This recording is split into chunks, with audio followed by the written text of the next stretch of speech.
A few months ago, I did a piece on Renault's time in Formula 1 as an engine supplier, and how they've been way more successful as an engine supplier than they've ever been as a fully fledged factory outfit.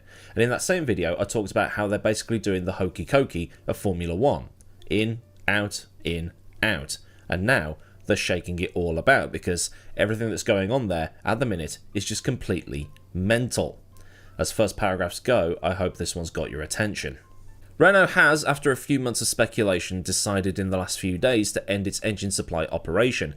It will end this at the end of 2025 and will likely commit to receiving Mercedes power in 2026 when the new engine rules come in, which will see a reset of the aerodynamic and engine formula, with the key element for the engines being that the power units will be stripped of the MGU-H unit and battery capacity will be upped. And this at least will make the power plants for the cars be a little more road relevant than they have been, since hybrid road cars that aren't the AMG Project 1 don't have MGU-H's.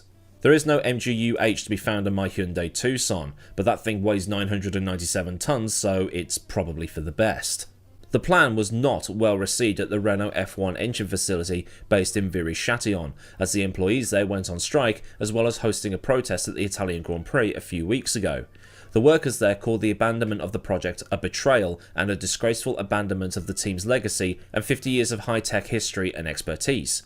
The union that represents the workers, the Alpine Racing Works Council, helped bus in 100 workers to the Italian Grand Prix with two groups posted at two areas at the track, one on the start-finish straight and the other at the Parabolica, where banners urged Renault to reconsider. You might have seen a couple of the workers photographed with t-shirts bearing the hashtag #ViryOnTrack. And this went against usual strike action.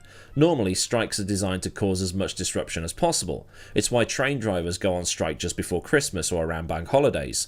Teachers go on strike in the middle of the term rather than during, say, the last week of October when they're not in school to start with. Airport workers will do it at the start of the summer holidays when everybody's looking to get away. But the Renault engine workers' strikes didn't affect the on-track running of the Alpine team at all. But Renault has got its reasons for wanting to get rid of this engine department for its Formula 1 project. They suck, but they're reasons. But that doesn't necessarily make things any better. It's been pretty clear that since the hybrid engines were introduced 10 years ago, and yes, it has been a decade now since we were watching the Hamilton-Rosberg war with former best friends becoming bitter rivals and borderline enemies, because that's what happens. Friends become dangerous enemies, to paraphrase a Mr. Gul Dukat, and that's a video that needs doing at some point, looking at that rivalry. But getting back to the point, in that 10-year stretch, aside from 2 or 3 years when Honda came in, the Renault offering has often been the weakest on the grid, as Christian Horner's constant complaining through 2015 would confirm. Both Horner and Renault levelled quit threats if the FIA didn't offer concessions to allow them to get some extra development done so that Renault could catch up. Red Bull was second to Mercedes in 2014, but in 2015 Ferrari and Williams made strides, which meant that Red Bull would be fourth in the constructors that year. With 3 teams near the top having powerful engines, Red Bull were good at only, 2 or 3 tracks where their superior chassis and aero were more important than grunt. The race recently obtained a document from the union representing Renault's engine division, saying that the engine suffers from a performance deficit due to a poor anticipation of the 2014 technical regulation change, which accounts for approximately 20% of the total performance deficit of the car, which might have raised some eyebrows amongst the more quick-thinking viewers among you, since Honda went from having a Wright Flyer to an SR71 Blackbird in the space of 5 years. The document later pinned some of the blame on the factory at Enstone for not developing a good enough chassis. The engine part of the team is also highly miffed about this cancellation because millions of euros have already been put into the 2026 engine regulations and a lot of hard work put in for them to then have the rug pulled from underneath. Tests have already been conducted on the 2026 engine, with a proper test supposed to be up and running by the end of this year. And the tests are already showing good results, according to the union, that are pointing in the direction of something like half a second a lap, if it all works properly. So what's going to happen to the workers then? Are they now all out of a job? Well, not exactly. With EV research going ham in recent years, as well as more and more hybrids appearing on the roads, the F1 engine division will be turned over to research and development into projects like a brand new Alpine supercar, research and development into the Renault Group's existing EV products, and overall improvements in battery technology. Alpine also has a car in the World Endurance Championship, so further R&D into the engine running that will also be ramped up, as well as the customer stuff like what's going on in Formula E. Alpine has insisted that every single person at that development centre will be keeping their job, or be moved into a similar role. And in a way, it'll be a bit weird. For one, this is supposed to be a car company running this team. It says Alpine on the cars. The team is called Alpine, but the whole thing is owned by Renault. It's the Renault factory team for all intents and purposes. But unlike Mercedes and Ferrari, two other road car companies on the grid, it won't be using that company's own engines, which kind of defeats the point of having a factory operation or a factory team, a manufacturer team, whatever you want to call it. Because if you're around the same age as me, the cars coming out of that factory in Enstone have pretty much always been associated with Renault. From 1995 to 2015, every single car that came out of that Enstone factory was powered by a Renault engine of some description. From Schumacher's 1995 winning Benetton through to the Fernando Alonso years, then the Lotus Renault years, before that single year in 2015 when Lotus ran Mercedes engines. The year that Romain Grosjean celebrated a third place at the Belgian Grand Prix with the team, while bailiffs were moving in to swoop on the team's gear for unpaid debts. Now, before you start typing, but what about Mechachrome and Supertech? I know. They were 1997 spec engines with a bit of tuning. In the words of a plain and simple tailor, it's best to not dwell on such minutiae. Supertech was part owned by Flavio Briatore, as it so happens. The more you know. So that's 20 years or so where there has been a Renault engine, sort of, in the cars. Team Enstone wasn't just Benetton, Renault and Lotus, it was always just Renault. It's one of those things you don't realise until you think about it, and the 3 World Championship winning cars that came out of that factory were all Renault powered. So for the cars coming out of there to be a team owned by a car company but not have the car company's engines in them will be even weirder. So what's next for Alpine then in terms of getting themselves some new power? Things, and by things I mean rumour and speculation, point in the direction of them acquiring Mercedes power for 2026. With Aston Martin acquiring Honda power units for that season, it leaves a free slot open for Mercedes to supply somebody else. With Audi joining with their Sauber takeover and Ford rejoining with Red Bull, they won't want to supply anybody else just yet. Renault, at the time of writing, is the only one of the 4 manufacturers on the grid that isn't supplying more than one team, so there's no return on the investment in the same way that Mercedes and Ferrari are getting, while Honda's partnership with the 2 Red Bull teams means that they get those engines spread across the 4 cars. Mercedes seems to be the way to go, especially with the belief that 2026 will be an engine formula rather than an aerodynamic one. With the Mercedes engine being as powerful as it is, if the rumour of it being an engine formula turns out to be the case, then Alpine is in a good position. But just because you have the best engine doesn't mean you'll have the best car. Enzo Ferrari found that out on a multitude of occasions. So from a sporting standpoint, it does seem like an okay idea. It will remain to be seen whether it's a good idea or not. But from an image standpoint, this is going to cause carnage. So as already mentioned, Alpine is Renault but won't be using Renault's own engines. Imagine if Ferrari said, "Oh man, we need to win but we can't. Mercedes has a better engine, we'll use that instead." Or if Honda in the 2000s started using Subaru engines, or if Audi after a while went, "Oh man, we're useless, we'll buy a Ferrari engine or a Ford engine or a Honda engine." What you're doing, as the user Defossum said in the Autosport comment thread on this very topic, is saying, we're not good enough to build our own engines, so we'll buy it from somebody else because it's cheaper. If Ferrari was to do that, or Mercedes, or whoever, their reputation would be pushed so far into the ground, it would travel through the Earth's core, out the other side in New Zealand or wherever it is, and somehow carry on down so it leaves the Earth's atmosphere and goes into deep space faster than that New Horizons thing did. Although at that point you're going up, not down, but New Zealand is at the bottom, so you are still going down. As basically, if Neil deGrasse Tyson is watching this, he's going to rip it to shreds in a YouTube short at some point, but he's not, so I should be able to get away with it. That's like 4 space-related references in one video. We've had Gul Dukat, we've had Garak, New Horizons, and now deGrasse Tyson. Space is cool. Another point here is, why spend all that money leading the designers on to then, with just over 12 months left before a change in the engine regulations, pull the plug and leave all that money wasted?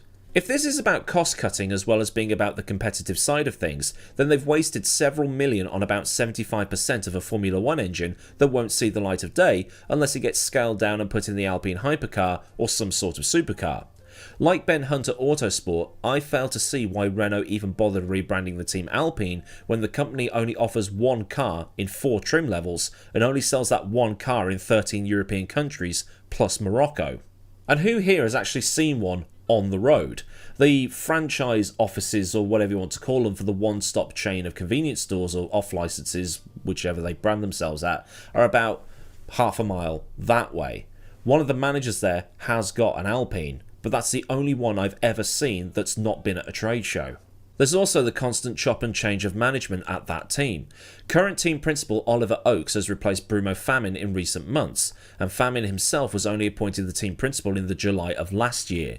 Then you've got Briatore back in, being rehired by the team he resigned from in the wake of the 2008 Singapore Grand Prix race fixing scandal that had him initially banned from F1 for life, but the ban was reduced to about 5 years thanks to an appeal in a French court.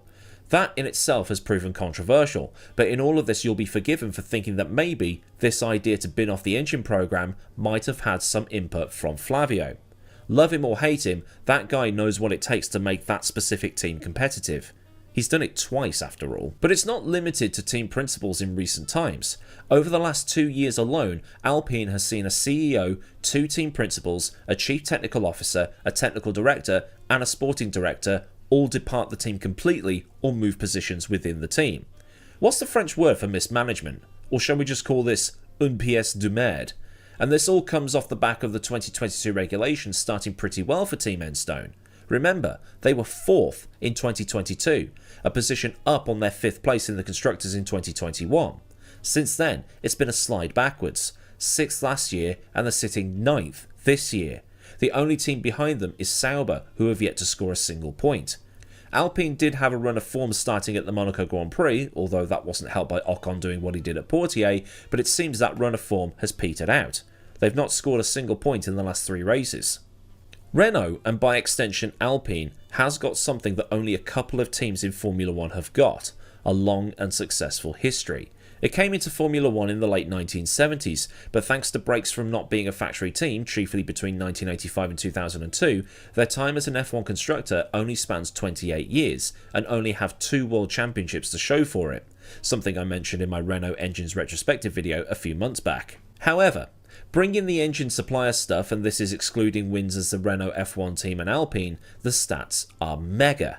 50 wins with Red Bull, 64 with Williams, 12 with Benetton, 5 with Lotus, 2 with the other Lotus, and a combined 172 pole positions. In terms of being a team, on the current grid only Williams, Sauber, McLaren and Ferrari can say they've been around longer, although that depends on how you label Sauber in the BMW days. In terms of championships, only Ferrari has Renault beaten. In terms of wins by number, only Cosworth, Mercedes and Ferrari are above them. They have a long history. But as many will be quick to point out, history doesn't mean anything if you have nothing recent to back it up. This happened in the period around 2013-2014 when Ron Dennis was calling McLaren a championship winning team. Yeah, in 1998, McLaren hasn't won a Constructors' Championship since then. Drivers' Championship, yes, 2008, but not Constructors, although, give it another couple of months. I should probably do another ending to this bit just in case, because people have a habit of going back to videos afterwards and going, well, this bit aged like milk, so let me just do another bit. Okay. And they almost won it this year. Oh, they might be able to do it again in 2025. Who knows? But there is maybe some better news out of all of this. There is a team looking to get onto the grid. If Renault wants to get a return on the 2026 engine development, there is the option to sell the blueprints and prototypes to Andretti and GM so they can get a stomp on with building their own engine. Wishful thinking, I know, but it's a thought. The door is slightly ajar for Andretti to come in for 2028, and that might help them get something ready in time to hit the ground running, because that's how the sport works these days. No time for you to catch up if you're left behind, especially now that the engine manufacturers, not just the teams, have cost caps in place. It will remain to be seen whether dumping the engine side will be a way forward or just pure bust. If the McLaren model is what Alpine thinks it needs, then they are free to try it. The problem is, look at the way McLaren is being run versus Alpine. As someone pointed out online, McLaren ditched a Honda engine to get Mercedes engines, although that route was punctuated with a brief spell with Renault. McLaren is now doing better than the factory team, similar to how Red Bull ended up doing better than the factory Renault team in 2016 onwards, even with the different branding to the engines because of how hacked off Red Bull were with the performance. The difference is, engine development is costing Renault money. It's not costing McLaren anything. So if they can just work on the car, then that's focus on just one thing, instead of having one bit of the team in England, one part of the team in France, and then the crossover between the two. But I don't know. This is probably the best time to hand things over to you to have a civilised discussion down in the comments, but I can see the comments coming already.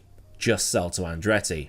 Look, you know it, I know it, it's coming. So then, a look at what's going on over at Alpine and Renault as Renault looks to pull the plug on its highly successful, but recently not so successful, engine project. If this has given you some food for thought, then do like this video so I know a good job was done. And while you're liking this video, why not engage in some civil discussion in the designated comment and conversation submission zone underneath this video. And if you're not already, get subscribed and also get that bell on so you never miss out on anything else I do around here. Massive thanks as ever go out to the fine bunch of lads over at Patreon as they continue to support me at a more personal level. And if you want to help keep the lights on around here, a link to Patreon is in the description, along with links to Discord, socials and other bits and bobs you might want or need to know. Well, there's super thanks for the one and done donations that will help me refill my coffee cup, and there's also memberships if Patreon is something you want to do, but find the whole thing a bit iffy for whatever reason. So until next time, I've been Millward, have a great day wherever you are, and goodbye.